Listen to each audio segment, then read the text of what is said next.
राधिका, मला आत्ताच्या आत्ता बॅग हवी आहे, ताबडतोब. वसुताई, वसुताई, एकदा आमचं ऐकून घे प्लीज. नाही, तुला हवं ते तू केलंस ना, आता मला हवं ते मी करते. त्याच्यापासून मला कोणी थांबवू शकत नाही, कळलं का? वसुताई, वसुताई ऐक ना.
माणसांपेक्षा फोनचीच किंमत जास्त आहे. हॅलो हॅलो दिग्विजय, दिग्विजय तुम्ही लवकर घरी या. अरुंधती, काय झालं? तू रडतेस का? दिग्विजय, तुम्हाला आणि अमर भाऊजीला वसू मावशींनी लवकरात लवकर घरी बोलवलं. आत्ताच्या आत्ता निघ. अगं काय झालं ते नीट सांगशील का? वसू मावशीने का बोलवलंय? मी सांगते सगळं, तुम्ही आधी घरी या, लवकर घरी या. ओके ओके, आम्ही निघतो लवकरात लवकर. हा या, काळजी करू नकोस. हा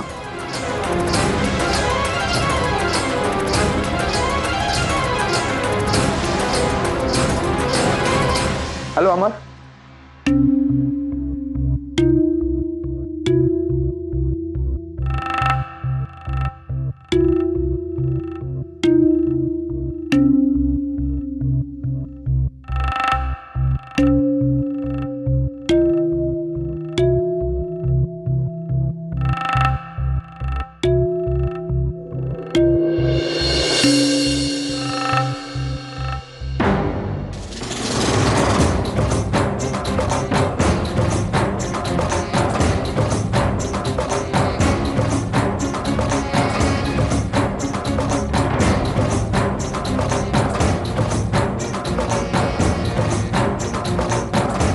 माझा निर्णय ठरलाय, मला कुणीही अडवणार नाहीये. मावशी पण माझा. दिग्विजय, तू सुद्धा नाही.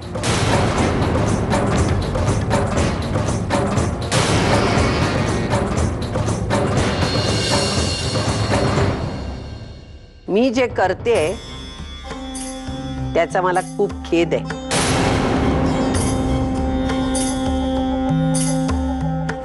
पण हे करावं लागतंच, कारण त्यातच सगळ्यांचं भलं आहे. वसुताई प्लीज आमचं ऐकून घे, एकदा आमचं ऐकून घे. हे बघा, तर पाया पडतो आम्ही तुझ्या.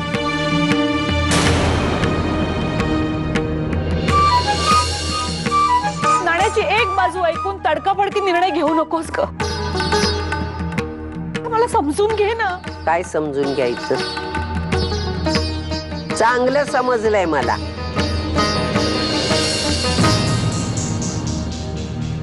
अगं, तुझी सून तुला आत्ता ओळखत असेल ग, पण मला तुला ओळखायला हिंगांची गरज नाहीये.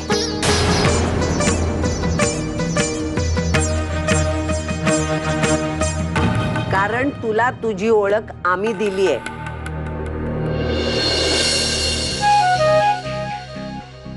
आम्हाला मान्य आहे वसुताई, खरंच मान्य. पण आता या क्षणी तू कुठेही जाणार नाही. आम्ही तुला कुठेही जाऊ देणार नाही. तुला कोणी सांगितलं मी जाणार आहे म्हणून?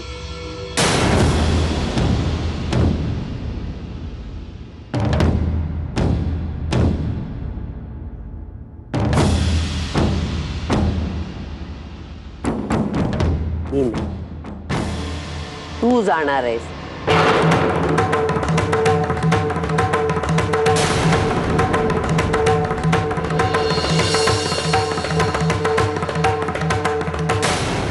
पद्मिनी राजे सरंजामे, तू जाणार आहेस दूर, घरापासून दूर.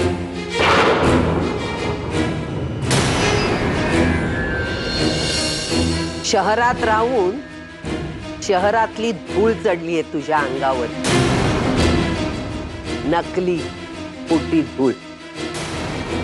जरा दूर माळरानात जाऊन राहा, रांगडी धूळ चढू देत तुझ्यावर, म्हणजे फुलासारखी टवटवीत होशील.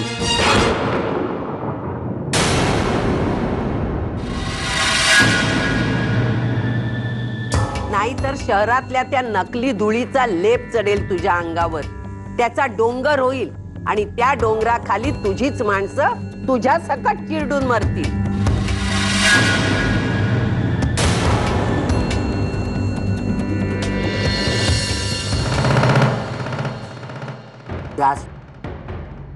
त्या मीडियावाल्यांची भूत काय ग नाचवते माझ्या समोर? सांग ना. अगं मी छोट्या गावातून आली असले ना तरी अक्कल आहे मला.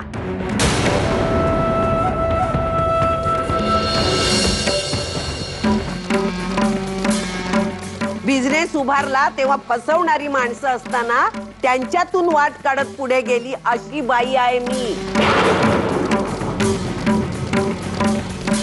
तिला तू काय सांगतेस ग?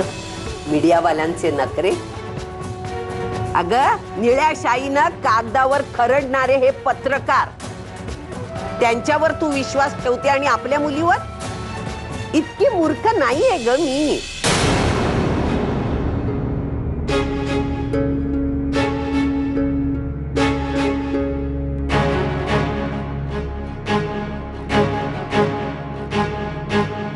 आता मी रेशमची बाजू घेऊन बोलते असं नको समजूस.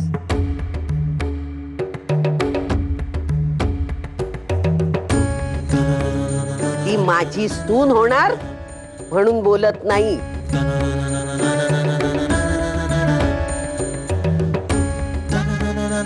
माझा रेशमवर विश्वास आहे,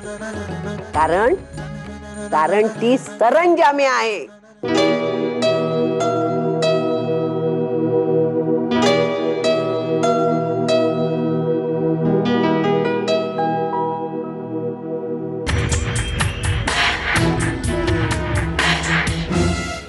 आता थोड्या वेळात तू अरुची. चुकले बाई, मी चुकले, माफ कर मला आता.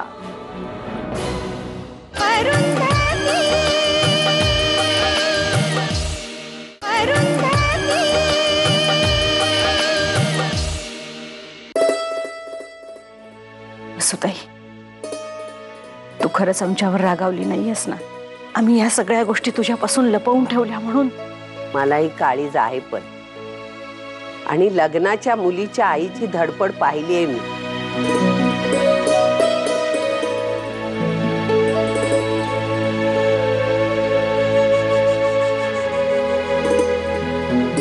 ती वेळ प्रसंगी कधी खोटही बोलते.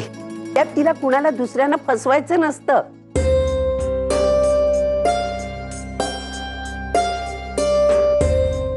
तिचं म्हणणं एवढंच की माझ्या मुलीचं खूप चांगलं व्हावं.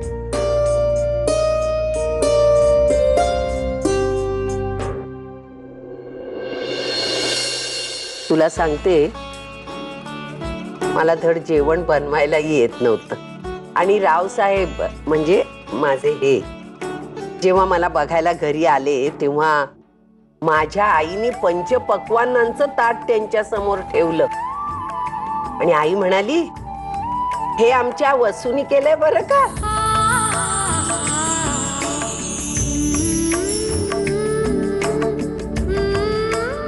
आता ते नेहमीच म्हणतात, लग्नानंतर वसू तुझ्या हातची चव माहेरातच ठेवून आली.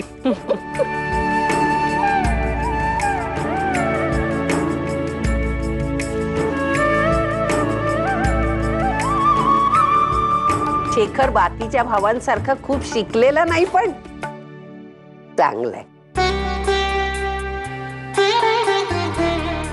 तो मला आवडतो म्हणून मी त्याचे गोडवे गात नाही, पण आईच काळी समजून घ्यायला आईच व्हावं लागतं.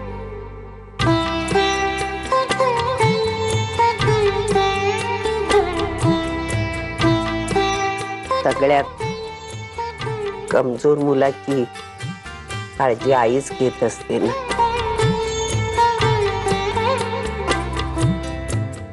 पण तुझी सून खरी झाशीची राणी आहे.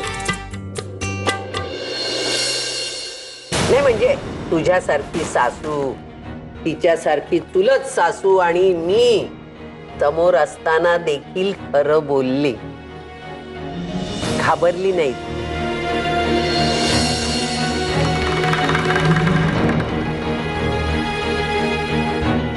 पण तुझ्या सुनेनी मान राखला माझा. तुझ्या डोळ्यात दिसत होत. आता अरूचं काही खरं नाहीये. आता थोड्या वेळात तू अरूची. चुकले चुकले बाई, मी चुकले, माफ कर मला आता.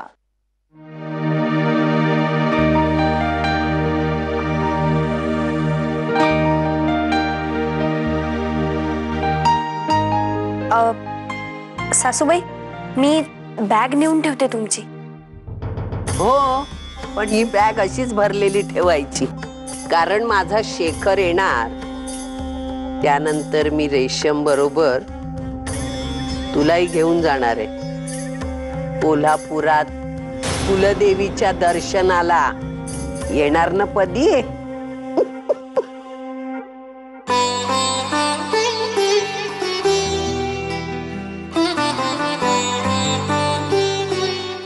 मावशी, आम्ही इतके टेन्शन मध्ये होतो, इतके मगासपासून. तुला माहित नाही आमची काय अवस्था झाली ते. आता सवय करून घ्या. इतके दिवस पद्मिनीचे नखरे सांभाळले, आता वसुंधरा धांडगे पाटील काय चीज आहे हे कळलं ना तुम्हाला. आता बघा, लग्नापर्यंत कशी तालावर नाचवते सगळ्यांना.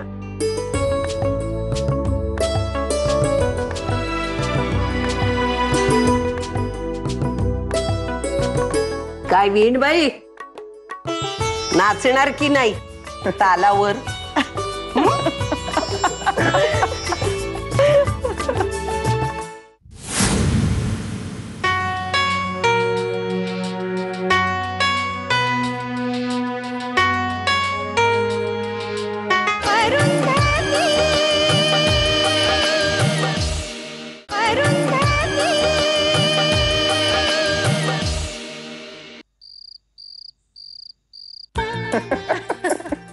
आपल्या घरात आहे ना इतक्या मजेशीर आणि मसालेदार गोष्टी घडतात ना की त्याच्यावर एखादं पुस्तक लिहिलं पाहिजे.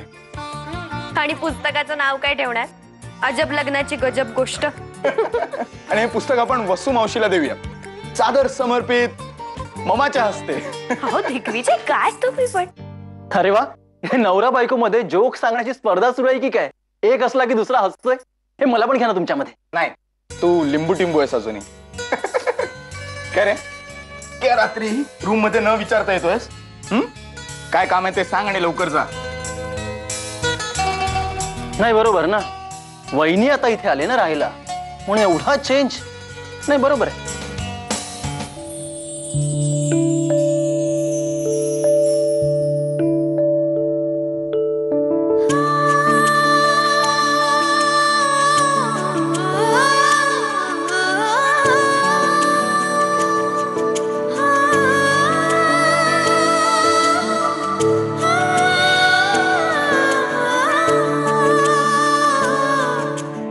अरे बापरे, ते सांगायला आलं होतं ते राहूनच गेलं.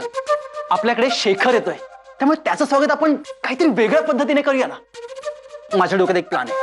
आपण ना त्याच्यासोबत ट्रेजर हंटचा खेळ खेळूया. म्हणजे असं की आपण त्याला क्लू द्यायचा आणि त्याला शोधायला सांगायचं, आणि शेवटचा क्लू आपण रेशमच्या रूम मध्ये ठेवायचा. म्हणजे काय, ते दोघं भेटतील आणि छान गप्पा मारतील. कशी वाटली आयडिया? अरे नाही रे अमर, हे बघ असं. दिग्विजय, तुम्ही म्हणालात ते खरंच आहे. हा, कच्चा लिंबू बद्दल ना वहिनी. अमर, हे असले पोरकट आयडियाज अजिबात नकोय. अमर, मावशी बोलली आहे ना की कसलीही नाटकं नकोयत म्हणून. हे बघ, शेखरला येऊ देत, त्याला भेटू देत, त्याला बोलू देत, आणि त्यांनी जरी नकार दिला ना तरी आपण कोणीही काही बोलणार नाही होत. ओके अरुंधती, मला काय वाटतं की शेखर आणि रेशम जोपर्यंत एकमेकांना पसंत किंवा नापसंत करत नाही ना तोपर्यंत आपण गप्प राहिलेलंच बरं. काय वाटतं तुला? आता तू सगळ्या प्लॅनची मजाच घालवलीस रे. अमर, अहो, तसं तसं नाहीये अमर भाऊजी. म्हणजे वसू मावशीकडून आणि तुमच्याकडून जितकं ऐकलंय शेखर बद्दल, त्यावरून असं वाटतं की त्याचं स्वागत तर व्हायलाच हवं. आणि स्पेशल स्वागत कोणाला आवडणार नाही. आणि हे म्हणाले तसं ते स्वागत रेशमशी रिलेटेड नको. हा, म्हणजे माझ्या डोक्यात एक चांगली कल्पना आहे. बघा तुम्हाला आवडतीये का.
रेशम, झालीस का तयार?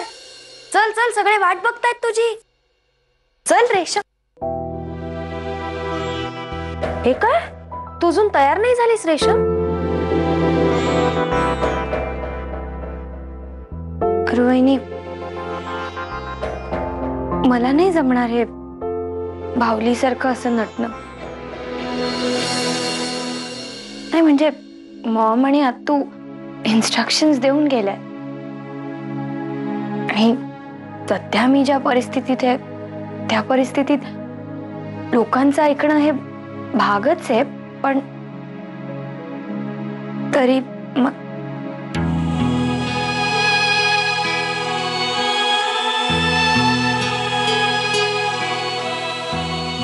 रेशम, आता विसरते सगळं. जे झालं ते झालं. आणि असं मोठ्यांसारखं बोलणं नाही शोभत एवढ्या लहान वयात तुला.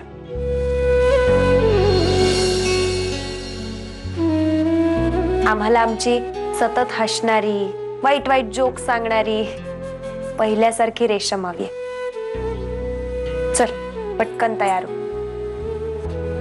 आणि कोणी सांगितलं तुला बाहुलीसारखं नटून थटून ये म्हणून? अजिबात नाही. तुला जसं हवं तसं ये. तू जशी आहेस तशी जरी आलीस ना तरी पसंत पडशील त्यांना. चल लवकर ये. वाट बघतायत सगळे. हं?